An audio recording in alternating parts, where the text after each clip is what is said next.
വരദാനം ഉയർത്തുകയും സന്തോഷത്തോടെ പറഞ്ഞു ഹല്ലേലൂയ. ഇത്രയും 153ാമത്തെ പരിശുദ്ധ അമ്മയുടെ അത്ഭുതകരമായിരിക്കുന്ന മധ്യസ്ഥയിൽ നടക്കുന്ന ഈ അനുഗ്രഹീത യാത്രയിലേക്ക് കടന്നു വന്നിരിക്കുന്ന ഓരോ മക്കളെയും വലിയ സ്നേഹത്തോടെ സ്വാഗതം ചെയ്യുന്നു. എല്ലാവരും കരം പിടിച്ച് ക്ഷമതപ്പെടുത്തുകയും വലിയ സന്തോഷത്തോടെ ഹല്ലേലൂയ ഹല്ലേലൂയ ഹല്ലേലൂയ. കരം ഉയർത്തിയടിച്ച് ശബ്ദമില്ലല്ലോ. ഹല്ലേലൂയ ഹല്ലേലൂയ ഹല്ലേലൂയ. യേശുവേ നന്ദി, യേശുവേ ആരാധന, യേശുവേ മഹത്വം. കരങ്ങൾ താത്തിയിട്ട് നമ്മള് നമുക്ക് നമ്മളെ പ്രാർത്ഥിച്ചൊരുക്കി ജപമാലയൊക്കെ ചൊല്ലി വലിയ അഭിഷേകത്തോടെ നമ്മൾ കടന്നു വരികയാണ്. നമ്മുടെ കഴിഞ്ഞുപോയ 153 യാത്രകളിലും പരിശുദ്ധ അമ്മയുടെ അത്ഭുതകരമായിരിക്കുന്ന സാന്നിധ്യവും പരിശുദ്ധാത്മാവിന്റെ അത്ഭുതകരമായിരിക്കുന്ന ഇടപെടലുകളും കർത്താവിന്റെ അത്ഭുതകരമായിരിക്കുന്ന പ്രവൃത്തികളും നമ്മൾ കണ്ടുകൊണ്ടായിരിക്കുന്നത്. അതുകൊണ്ട് തന്നെ ആ ദൈവം പരിശുദ്ധ അമ്മയുടെ മധ്യസ്ഥയിലൂടെ ഈ യാത്രയിലും ഈ അനുഗ്രഹീത യാത്രയിൽ വലിയ കൃപകളും അനുഗ്രഹങ്ങളും നൽകി നമ്മളെയും നമ്മുടെ നിയോഗങ്ങളെയും നമ്മുടെ യാത്രയെയും നമ്മുടെ കുടുംബങ്ങളെയും സമൃദ്ധമായിട്ട് അനുഗ്രഹിക്കും. ഈശോയ്ക്ക് അതിന് ഒരു നന്ദി ഒരു കരമടിച്ച് മഹത്വപ്പെടുത്തുകയും ഹല്ലേലൂയ ഹല്ലേലൂയ ഹല്ലേലൂയ ഹല്ലേലൂയ ഹല്ലേലൂയ ഹല്ലേലൂയ. പരിശുദ്ധ അമ്മ സഭയില് ഓരോ കാലഘട്ടത്തിലും ലോകം സഭയ്ക്കെതിരെ തിരിയുമ്പം അല്ലെങ്കിൽ തിന്മയുടെ ശക്തി പ്രബലപ്പെടുന്ന സമയത്ത് പരിശുദ്ധ അമ്മ ഓരോ സ്ഥലത്തും പ്രത്യക്ഷപ്പെട്ട് സഭയിൽ വിശുദ്ധരിലൂടെ സഭയിൽ ഓരോ പ്രവൃത്തികൾ ചെയ്യുന്ന നമുക്ക് കാണാൻ പറ്റും. ഈ കാലയളവിലും ലോകത്തിൽ പല സ്ഥലത്തും പരിശുദ്ധ അമ്മ പ്രത്യക്ഷപ്പെട്ട് സഭയിലെ മക്കളെ ഇങ്ങനെ ഒരുമിച്ച് ചേർത്ത് പടകൂടത്തിന്റെ ചെറുകിന്റെ കീഴിൽ തന്റെ കുഞ്ഞുങ്ങളെ ഒതുക്കി പിടിക്കുന്നത് പോലെ പരിശുദ്ധ അമ്മ തന്റെ വിശുദ്ധിയുടെ കാപ്പയുടെ കീഴില് തന്റെ മക്കളെ ഇങ്ങനെ വിശുദ്ധിയുടെ പുതുപ്പിച്ച് ഇങ്ങനെ മുന്നോട്ട് കൊണ്ടുപോകുന്നത് നമ്മൾ കാണുന്നത്. ആ അഭിഷേകത്തിന്റെ അത്ഭുതകരമായിരിക്കുന്ന ആ ഒരു ചലനം ഈ യാത്രയിലും നമുക്ക് അനുഭവിക്കാൻ പറ്റും. ഒരു ഹല്ലേലൂയ പറഞ്ഞേ. ഹല്ലേലൂയ പറയുമ്പോൾ സന്തോഷമില്ലല്ലോ. എന്നാ സന്തോഷത്തോട് പറഞ്ഞേ, ഉണർവോട് പറഞ്ഞേ, ഹൃദയം തുറന്നു പറഞ്ഞേ ഹല്ലേലൂയ. കരങ്ങൾ താത്തിയിട്ടേ. നമ്മൾ ഇനിയുണ്ടല്ലോ, നമ്മൾ ഹല്ലേലൂയ പറയുമ്പോൾ സ്തുതിക്കുമ്പോഴൊക്കെ എന്നാ ചെയ്യണമെന്നറിയാമോ? ഹൃദയം കൊണ്ട് പറയണം. നമ്മുടെ ബുദ്ധിയും നമ്മുടെ ആലോചന കഴിവുകൾ കൊണ്ട് മാറ്റി വെച്ചിട്ട് ഹൃദയം കൊണ്ട് സംസാരിക്കണം. ഈ യാത്ര ഹൃദയപരമാർത്ഥതയോടെയുള്ള പ്രാർത്ഥനയുടെയും ഹൃദയപരമാർത്ഥതയോടെയുള്ള സ്നേഹത്തിന്റെയും യാത്രയാണ്. ഒരു ഹല്ലേലൂയ പറഞ്ഞേ. മുഖം ഇങ്ങനെ സന്തോഷം വരുന്നത് പിടിച്ച കൂടപ്പുറപ്പൊന്ന് കാണട്ടെ. ഈ 153ാമത്തെ യാത്രയിലെ കൂടപ്പുറപ്പുകളായിട്ട് നമ്മൾ മാറാൻ പോവുകയാണ്. കർത്താവ് നമ്മൾ കൂട്ടിക്കൊണ്ട് വന്നിരിക്കുക. ഈ യാത്രയിൽ നമ്മൾ പുതിയ സ്നേഹം അനുഭവിക്കും, പുതിയ കൃപകൾ അനുഭവിക്കും, പുതിയ സന്തോഷം അനുഭവിക്കും. സ്വർഗം നമുക്ക് വേണ്ടി തുറന്ന് ദൈവം തന്റെ കരം നീട്ടി, തന്റെ വിശുദ്ധ കരം നീട്ടി നമ്മളെയും നമ്മുടെ ശുശ്രൂഷകളെയും കുടുംബത്തെല്ലാം സമൃദ്ധമായിട്ട് അനുഗ്രഹിക്കും. ഒരു പറഞ്ഞ ഹല്ലേലൂയ. സന്തോഷത്തോടെ പറഞ്ഞ ഹല്ലേലൂയ. യോഹന്നാന്റെ സുവിശേഷം 10:35 നമ്മൾ ഇപ്രകാരമാണ് വായിക്കുന്നത്. ഇതാ ദൈവത്തിന്റെ വചനം ആരിലേക്ക് ഇറങ്ങി വന്നുവോ അവരെ അവൻ ദൈവങ്ങൾ എന്ന് വിളിച്ചു. ഒരു ഹല്ലേലൂയ പറഞ്ഞേ. ദൈവത്തിന്റെ വചനം ആരിലേക്ക് ഇറങ്ങി വന്നുവോ അവരെ അവൻ ദൈവങ്ങൾ എന്ന് വിളിച്ചു. ഒരു ഹല്ലേലൂയ പറഞ്ഞേ. ദൈവത്തിന്റെ വചനം ആരിലേക്ക് ഇറങ്ങി വന്നാണ് ആദ്യം മാംസം ധരിച്ചത്? ആദ്യം ആരിലേക്കാണ് മാംസം ധരിച്ചത്? വചനം ഇറങ്ങി വന്ന് പരിശുദ്ധ കന്യകാമറിയത്തിന്റെ ഉദരത്തിലാണ് ഇതാ ഈശോ ആദ്യമായിട്ട് വചനം മാംസം ധരിക്കുന്നത് നമ്മൾ കാണുന്നത്. അപ്പോ സഭയിൽ എന്തുകൊണ്ടാണ് പരിശുദ്ധയമ്മയെ ദൈവമാതാവെന്ന് വിളിക്കുന്നത് മനസ്സിലായോ? എന്തുകൊണ്ടാണ് സഭ പരിശുദ്ധയമ്മയെ ദൈവമാതാവെന്ന് വിളിക്കുന്നത്? നമ്മൾ പരിശുദ്ധയമ്മയെ ദൈവമാതാവെന്ന് വിളിക്കുന്നില്ലേ? എന്തുകൊണ്ടാണ് ദൈവമാതാവെന്ന് വിളിക്കുന്നത്? പരിശുദ്ധ അമ്മ വചനം ഹൃദയത്തിലും തന്റെ ഉദരത്തിലും മാംസം ധരിപ്പിച്ചപ്പോഴാണ്. ഉറക്കെ പറഞ്ഞ ഹല്ലേലൂയ. സന്തോഷത്തോട് പറഞ്ഞ ഹല്ലേലൂയ. യോഹന്നാന്റെ സുവിശേഷം 1-ാം അധ്യായം 1, 2, 3, 4, 5, 12 മുതലുള്ള വചനങ്ങള് നമ്മൾ ഇപ്രകാരമാണ് വായിക്കുന്നത്. യോഹന്നാന്റെ സുവിശേഷം നമുക്കറിയാം അല്ലേ? ബൈബിൾ തുടങ്ങുന്നത് പോലെ തന്നെയാണ് യോഹന്നാൻ ശ്ലീഹ തന്റെ സുവിശേഷം ആരംഭിക്കുന്നത്. എങ്ങനെ യോഹന്നാൻ ശ്ലീഹ തന്റെ വിശേഷം ആരംഭിക്കുന്നത്? ആദിയിൽ വചനം ഉണ്ടായിരുന്നു, വചനം ദൈവത്തോട് കൂടെയായിരുന്നു, വചനം ദൈവമായിരുന്നു. ആദിയിൽ വചനം, ആദിയിൽ വചനം. ഇതെന്തുകൊണ്ടാണ് പരിശുദ്ധാത്മാവ് ആദിയിൽ വചനം എന്ന് പറയുന്നത് ആരംഭിക്കുന്നത് അറിയാമോ?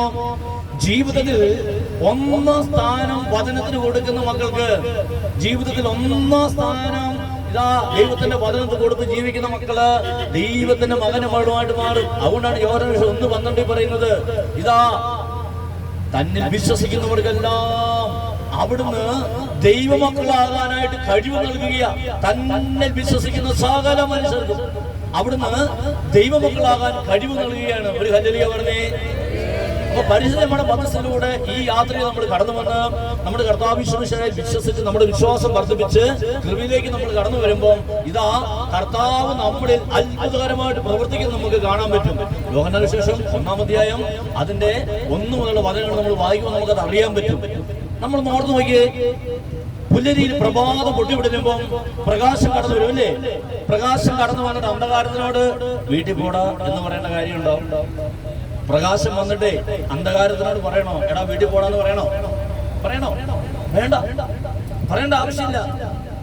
പ്രകാശം വരുമ്പോഴേ അന്ധകാരം സ്ഥലം വിടും. കാരണം എല്ലാ ലോകങ്ങളുടെ നിയമമാണത്. പ്രകാശം വരുമ്പോൾ അന്ധകാരം ഓടിപ്പോണം.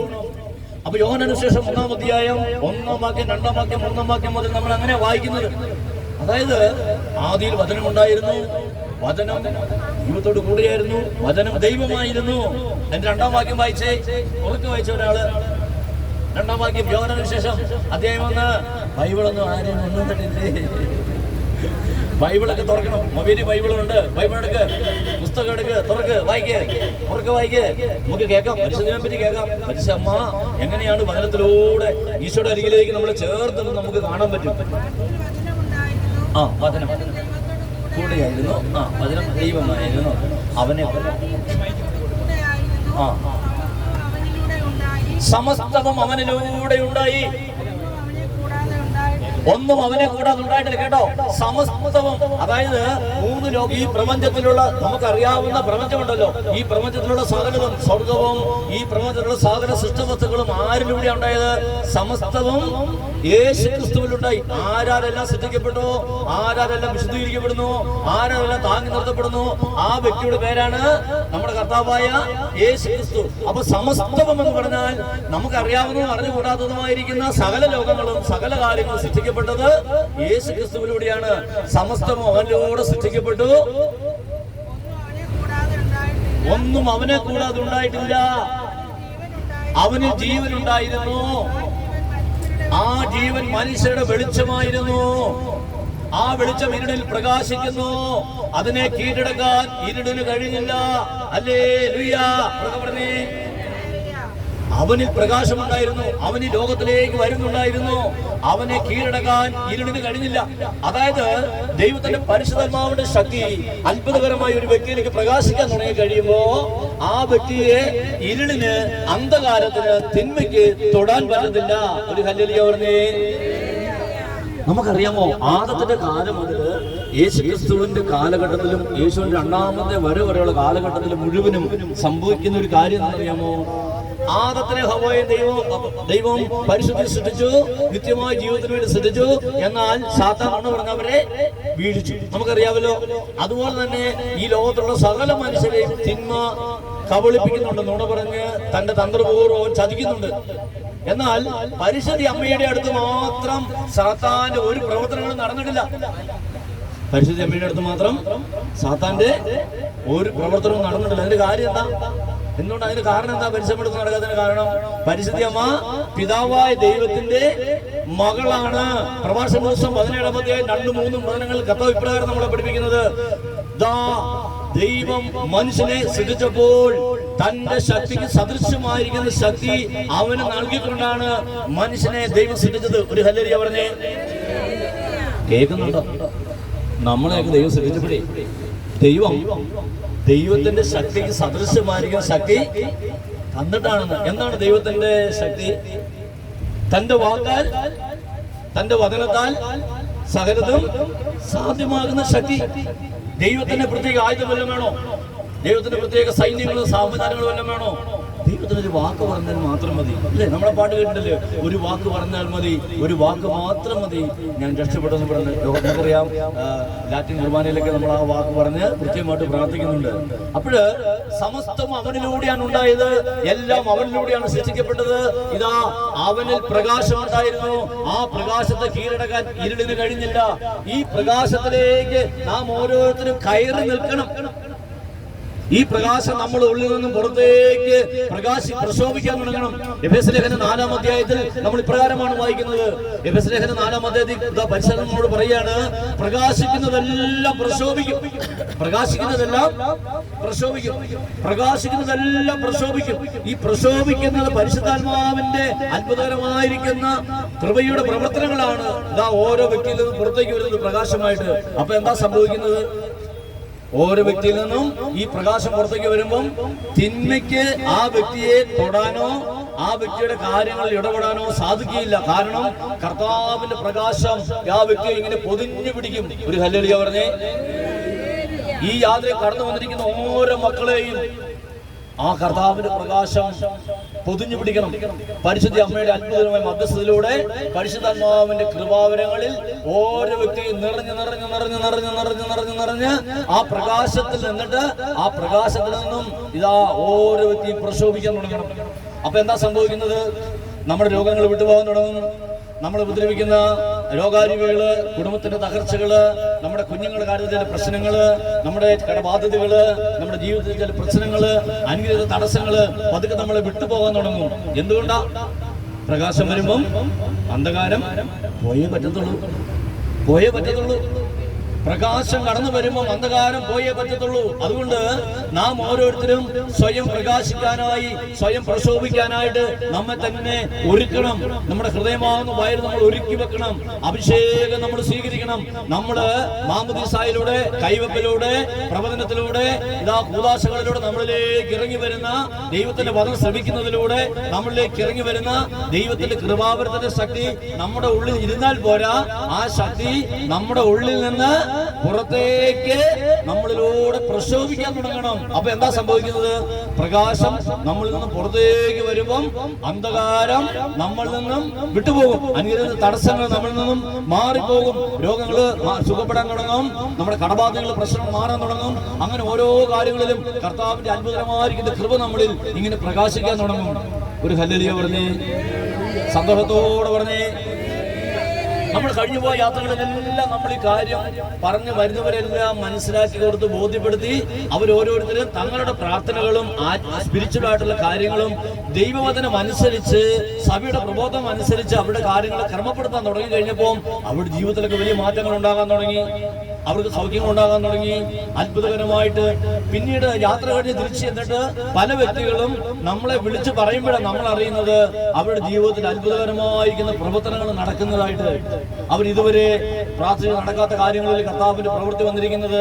അതുപോലെ തന്നെ അവരുടെ കുടുംബത്തിൽ വന്ന മാറ്റങ്ങൾ, ബന്ധങ്ങളിലുണ്ടായ മാറ്റങ്ങൾ, കടബാധയിലുണ്ടായ മാറ്റങ്ങൾ, അതുപോലെ ദൈവത്തിൽ ആശ്രയിച്ചിട്ട് അവർക്കുണ്ടായിരിക്കുന്ന വലിയ അത്ഭുതകരമായ മാറ്റങ്ങൾ ഇത് അവർ നമ്മളോട് പങ്കുവെക്കുക, വിളിച്ചു പറയാ.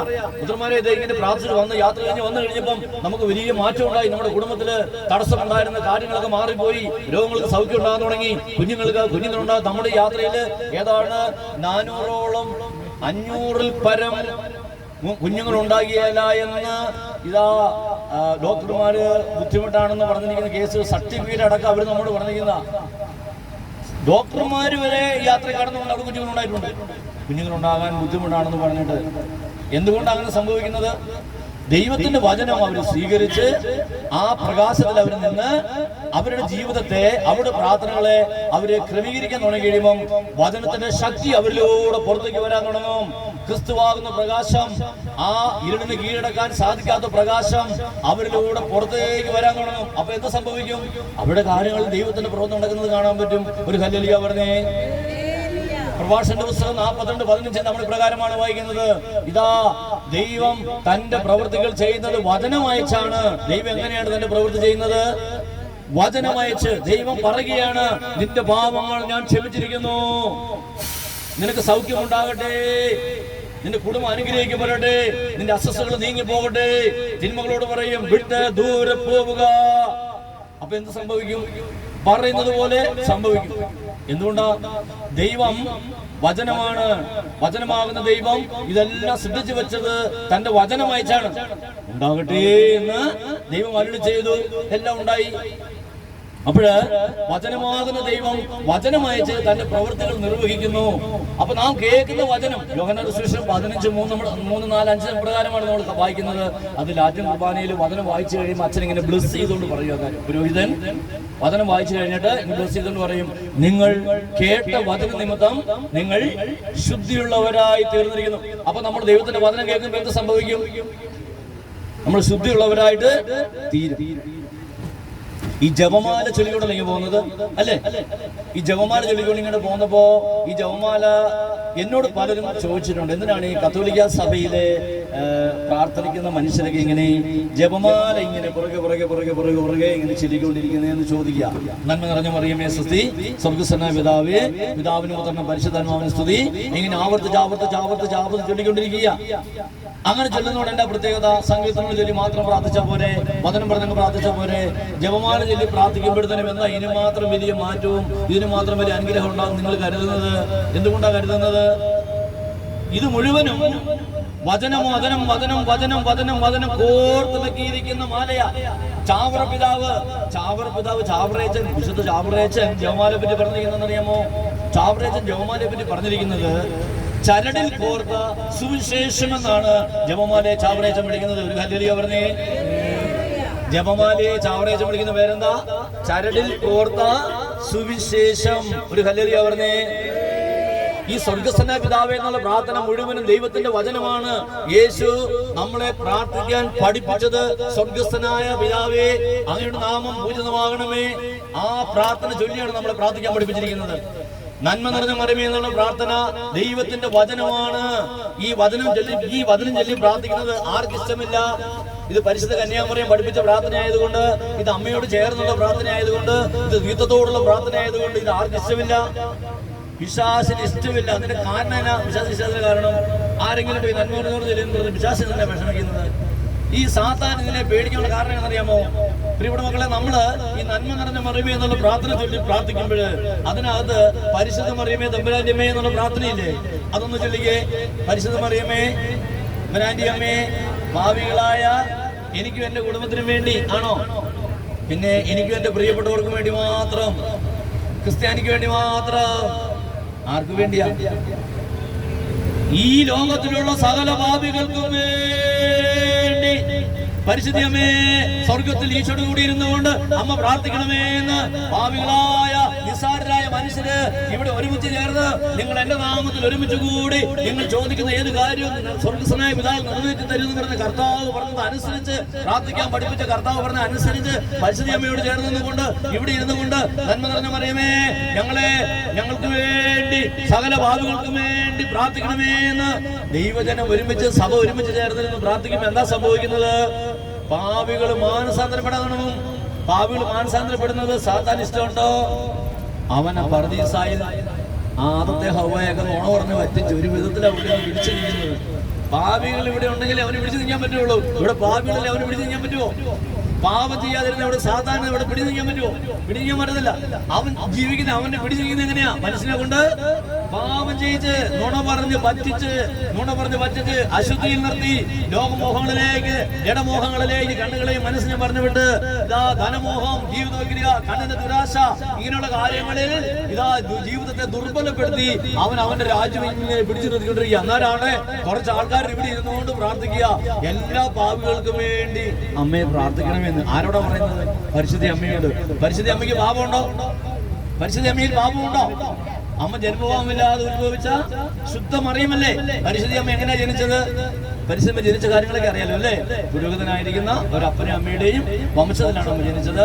ഈശോ അമ്മയെ കത്തോലിക്ക സഭ നമ്മളെ പഠിപ്പിക്കുന്നത് പരിശുദ്ധ അമ്മ ജന്മപാപമില്ലാതെ ഉത്ഭവിച്ചവളാണെന്നാണ് പറയുന്നത്. അതായത് പാപം ചെയ്ത ആദത്തിന്റെയും ഹവ്വായുടെയും തലമുറകൾ ജനിച്ചയാളല്ല പരിശുദ്ധ അമ്മ.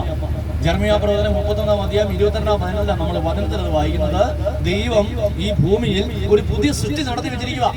ശ്രദ്ധിച്ച്, ദൈവത്തിന് പുതിയ സൃഷ്ടി വല്ലതും നടത്താൻ പറ്റുമോ? അതോ ആകെ സൃഷ്ടിച്ചോടുകൂടി സൃഷ്ടി അവസാനിച്ചോ? ദൈവത്തിന് അത് പറ്റുമോ?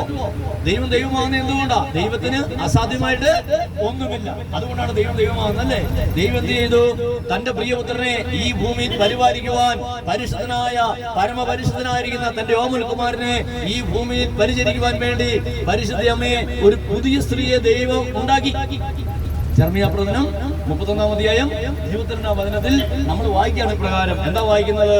ഇതാ അവിശ്വസ്തയായ മകളെ, നീ ഭൂമിയിൽ എത്ര നാളിങ്ങനെ അലഞ്ഞു തിരിയും? പാപം വേറിക്കൊണ്ട്, അശുദ്ധി വേറിക്കൊണ്ട്, ലോകമോഹം വേറിക്കൊണ്ട്, ജഡമോഹം വേറിക്കൊണ്ട്. അവിശ്വസ്തയായ മകളെ, അവിശ്വസ്തരായിരിക്കുന്ന മക്കളെ, പാപികളായിരിക്കുന്ന മക്കളെ, നിങ്ങൾ ഈ ഭൂമിയിൽ എത്ര നാളിങ്ങനെ വിശുദ്ധി ഇല്ലാതെ അലഞ്ഞു നടക്കും? ഇവിടെ കർത്താവ് പറയുകയാണ്, ഇതാ ദൈവം ഭൂമിയിൽ ഒരു പുതിയ സൃഷ്ടി നടത്തിയിരിക്കുന്നു. സ്ത്രീ പുരുഷനെ പരിപാലിക്കുന്നു. ഒരു ഹല്ലേലൂയ പറഞ്ഞേ. അതായത് പരമപരിശുദ്ധനായിരിക്കുന്ന ദൈവത്തിന്റെ ഓമൽകുമാരനെ പരിപാലിക്കാൻ വേണ്ടി, ശുശ്രൂഷിക്കാൻ വേണ്ടി പരിശുദ്ധ അമ്മയെ ഇതാ ദൈവം പ്രത്യേകമായി ഭൂമിയിലേക്ക് അയച്ചതാണ്. ഒരു ഹല്ലേലൂയ പറഞ്ഞേ. അതുകൊണ്ട് പരിശുദ്ധ അമ്മയിൽ പാപമുണ്ടോ? പാപമില്ല. ആ പാപമില്ലാത്ത അമ്മയുടെ മക്കളായിട്ട് നാം ഓരോരുത്തരും പരിശുദ്ധരായിട്ട് തീർന്ന് വിശുദ്ധരായിട്ട് ജീവിക്കുന്നതിന് വേണ്ടിയാണ് കാൽവരി കുരിശിന്റെ ചുവട്ടിൽ പരിശുദ്ധ അമ്മയെ നമുക്ക് ഓരോരുത്തർക്കും ഈശോ അമ്മയായിട്ട് തന്നത്. ഒരു ഹല്ലേലൂയ പറഞ്ഞേ. ഉറക്കെ പറഞ്ഞ ഹല്ലേലൂയ. ഉണർവോട് പറഞ്ഞ ഹല്ലേലൂയ. അഭിഷേകത്തോട് പറഞ്ഞ ഹല്ലേലൂയ. അതായത് നമ്മുടെ അമ്മയ്ക്ക്, നമ്മളെ പ്രസവിച്ച അമ്മയ്ക്ക്, നമ്മളെ പാലുകുട്ടിയ അമ്മയ്ക്ക് കുറവുകൾ കാണും, അമ്മയ്ക്ക് ബലഹീനതകൾ കാണും, കുറവുകൾ കാണും, അസ്വസ്ഥതകൾ കാണും. എന്നാൽ ഇതാ ആ കാൽവരിയിൽ ക്രൂശിന് ചുവട്ടിൽ നമ്മുടെ കർത്താവ് ശുശ്രൂഷകയെ 33 വർഷം ഈ ഭൂമിയിൽ പരിപാലിച്ച പരിശുദ്ധ അമ്മയ്ക്ക് യാതൊരു കളങ്കവുമില്ല. ആ അമ്മയെ നമുക്ക് ഓരോരുത്തർക്കും ഈശോ അമ്മയുടെ തന്നിരിക്കുന്നതിനാ നാം ഓരോരുത്തരും പരിശുദ്ധരായിട്ട് ഈ ഭൂമി ജീവിക്കാൻ വേണ്ടി. നമ്മളിൽ ഓരോരുത്തരും, നമ്മൾ ആദ്യം കേട്ടില്ലേ യോഹന്നാന്റെ സുവിശേഷം 1-ാം അധ്യായം 5-ാം തിരുവചനം, ഈ ഭൂമിയിലേക്ക് ആ പ്രകാശം വരുന്നുണ്ടായിരുന്നു. ആ പ്രകാശത്തെ കീഴടക്കാൻ ഇരുളിന് കഴിഞ്ഞില്ല. അതായത് പാപത്തിന് തോൽപ്പിക്കാൻ പറ്റാത്ത, സാത്താന് കീഴ്പ്പെടുത്താൻ പറ്റാത്ത, ഇരുളിന് കീഴ്പ്പെടുത്താൻ പറ്റാത്ത ഒരു ജനതയെ പരിശുദ്ധ അമ്മയുടെ മധ്യസ്ഥതയിലൂടെ ഈ കാലഘട്ടത്തിലും ദൈവം ഒരുക്കി വെക്കുന്നുണ്ട്. ഹല്ലേലൂയ പറഞ്ഞേ. ഈ ലോകത്തിലുള്ള സകല മനുഷ്യരും ആ പാപം ചെയ്ത് അശുദ്ധിയിലും ലോകമോഹങ്ങളിലും ജഡമോഹങ്ങളിലും ധനമോഹങ്ങളിലും സ്ഥാനമാന മോഹങ്ങളിലും ഇങ്ങനെ മനസ്സുകളെ അലയിച്ച് വായിച്ചു വിടുമ്പോൾ ഇതാ അതിനെല്ലാം ഉല്ലംഘിച്ചുകൊണ്ട് പരിശുദ്ധയുടെ മധ്യസ്ഥതയിലൂടെ, യേശുവിന്റെ അത്ഭുതകരമായിരിക്കുന്ന മധ്യസ്ഥതയില് ദൈവം ഒരു ജനത്തെ ഇതാ അഭിഷേകം ചെയ്ത് ഒരുക്കി വെക്കുന്നുണ്ട്. തന്റെ മക്കളെ, പരിശുദ്ധരായിരിക്കുന്ന മക്കളെ ഒരുമിച്ച് ചേർക്കാൻ വേണ്ടി. ഒരു ഹല്ലേലൂയ പറഞ്ഞേ. ഈ രഹസ്യം വിശുദ്ധന്മാർക്ക് എല്ലാവർക്കും അറിയാമായിരുന്നു. വിശുദ്ധന്മാർക്ക് എല്ലാവർക്കും ഈ രഹസ്യം അറിയാമായിരുന്നു. അതുകൊണ്ട് സഭയിലെ വിശുദ്ധന്മാരെ പറ്റി ആരെ പറ്റി നമ്മൾ പഠിച്ചാലും ഇവർക്ക് എല്ലാവർക്കും കോമൺ ആയിട്ട് കാണുന്ന 2 പ്രത്യേകതകളുണ്ട്. ഇവരെല്ലാവരും പരിശുദ്ധ അമ്മയുടെ വലിയ ഭക്തരായിരുന്നു. 1. 2, ഇവരെല്ലാവരും ദിവ്യകാരുണ്യത്തോട് അഗാധമായ പ്രണയമുള്ളവരായിരുന്നു. ഒരു ഹല്ലേലൂയ പറഞ്ഞേ. ഭാരതത്തിലെ ആദ്യത്തെ വിശുദ്ധയായിട്ട് ദൈവം നമുക്ക് തന്നിരിക്കുന്ന മിസ് അൽഫോൻസാമയെ നമുക്കറിയാമല്ലോ. മിസ് അൽഫോൻസാമ അമ്മ ദിവ്യകാരുണ്യത്തെ പിടിച്ചിരുന്ന പേരെന്താണെന്നറിയാമോ? പരിശുദ്ധ അമ്മ നമ്മുടെ അൽഫോൻസാമ ദിവ്യകാരുണ്യത്തെ, പരമപരിശുദ്ധ ദിവ്യകാരുണ്യത്തെ വിളിച്ചിരുന്ന പേരെന്താണെന്നറിയാമോ? അറിയാമോ? അമ്മ വിളിച്ചിരുന്ന പേരാണ് പറഞ്ഞറിയിക്കാനാവാത്ത എന്റെ സ്നേഹമേ. വാക്കുകളില്ല. സ്നേഹത്തിന്റെ സ്വയം ശൂന്യവൽക്കരണത്തിന്റെ അങ്ങ് പാരമ്യമാണ്, അങ്ങേറ്റമാണ് ദിവ്യകാരുണ്യം. ആ അത്ഭുതകരമായിരിക്കുന്ന അഭിഷേകത്തിലേക്ക് അൽഫോൻസാമയെ കൊണ്ടുപോയത്, പരിശുദ്ധാത്മാവിന്റെ കൃപയിലേക്ക് അമ്മ വളർന്നു വന്നത്, അമ്മയുടെ എല്ലാ സഹനങ്ങളിലും, അമ്മയുടെ എല്ലാ വീഴ്ചകളും നൊമ്പരങ്ങളിലും, എല്ലാ തിരസ്കരണങ്ങളും ഒറ്റപ്പെടുത്തലുകളിലും മുഴുവനും അമ്മ മുറുകെ പിടിച്ചത് ദിവ്യകാരുണ്യത്തെയാണ്, പരിശുദ്ധ അമ്മയെയാണ്. ഹല്ലേലൂയ പറഞ്ഞേ. നമ്മള് അൽഫോൻസാമയുടെ ടോംബിൽ നമ്മൾ പ്രാർത്ഥിക്കാൻ ചെല്ലുമ്പോൾ ഇപ്പൊ അവിടുത്തെ അൾത്താരയ്ക്ക് പുതിയതാക്കി മാറ്റി. നേരത്തെ അവിടുത്തെ അൾത്താരയിൽ നമ്മൾ കാണുമായിരുന്നു അൽഫോൻസാമയുടെ ഒരു മുഖവും ഇടതുവശത്ത് പരിശുദ്ധ അമ്മയുടെ മുഖമാണ് കൊടുത്തിരുന്നത്. അൾത്താരയിൽ നടുക്ക് ഈശോയുടെ കുരിശുരൂപം, ഇടതുവശത്ത് അൽഫോൻസാമയുടെ മുഖം, വലതുവശത്ത് പരിശുദ്ധ അമ്മയുടെ മുഖം, നടുക്ക് ദിവ്യകാരുണ്യം. അതായത് പരിശുദ്ധ അമ്മയോട് ചേർന്ന് അതാ അമ്മ ദിവികാരുണ്യത്തെ സ്നേഹിച്ചാണ് അത്ഭുതകരമായ ഒരു അഭിഷേകത്തിലേക്ക്, അതായത് സഹനത്തിലും വേദനകളിലും നൊമ്പരങ്ങളിലും ഒക്കെ സന്തോഷിക്കുവാനായിട്ടുള്ള വലിയ കൃപയിലേക്ക് ഇതാ അൽബർസാമ വളർന്നത്. ഒരു ഹല്ലേലൂയ പറഞ്ഞേ. നമ്മളൊക്കെ സഹനം വരും എന്താ പറയുന്നേ? സഹനം മാറാൻ വേണ്ടി ഏതെങ്കിലും ഒന്നെങ്കിൽ നമ്മൾ ധ്യാനം മൂടാൻ പോകും, അല്ലെങ്കിൽ നമ്മൾ അച്ഛന്മാരായിട്ടുള്ള ഏൽപ്പിക്കും, അല്ലെങ്കിൽ ഏതെങ്കിലും വാപ്പിടിച്ച് വെറുമാരുടെ തലയിലത് വെച്ചു കൊടുക്കും.